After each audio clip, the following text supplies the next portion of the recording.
So question number 3 is still about the production cost. So in this story, we consider about the gene manufacturing. First, before we start to work on the problem, let's read the table. So actually, you will find this table is telling us how the output will relate to the capital input and the labor input. So the column here, and we will have different number of the machine, which is different value for the capital input from 0 to 3. And this area, so the column here, this title here is about the labor input.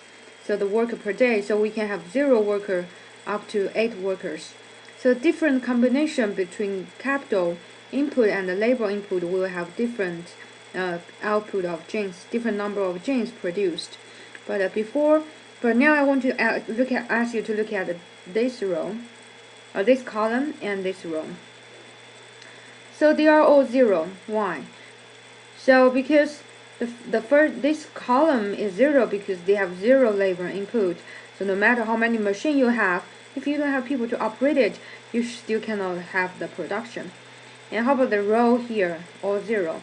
So which means you only have labor, but you don't have the capital, which you only have people to work, but they have nowhere to work. So the output is still 0. Once we have non-zero labor input and capital input, and we start to generate a different amount of the genes. So now you understand how to read this table.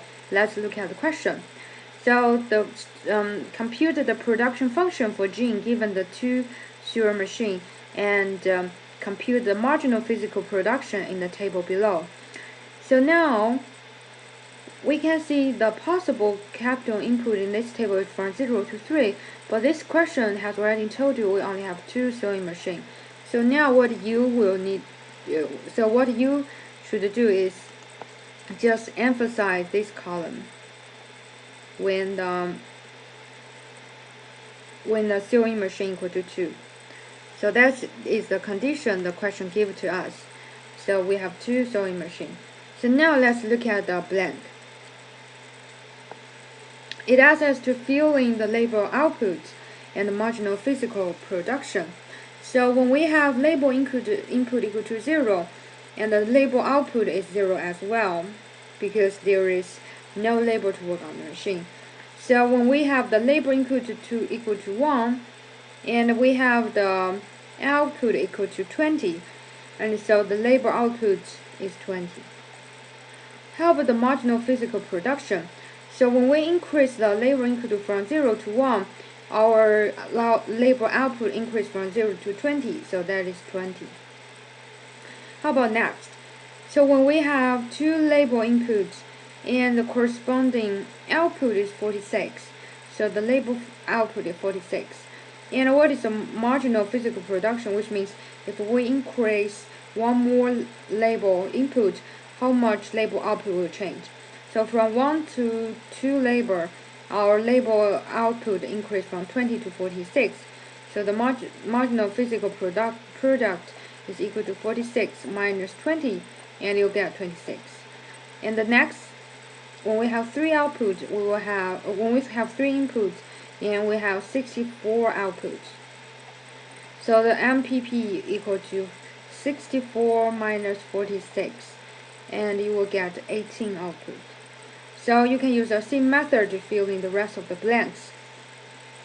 And the next question is, it asks for at what amount of labor input does the law of diminishing return first appear in the table of the marginal physical production. So actually, here you already can see that. So at the beginning, the MPP is 20 when we have 1 output, and we have 1 input. When we have 2 labor input, we have output equal to 20, marginal production MPP equal to 26. And when we have 3 inputs, and the MPP decreased to 18. So obviously, to answer this question, and you should know when we start to produce the third, when we have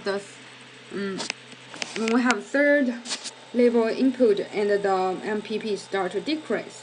So the answer for this question is 3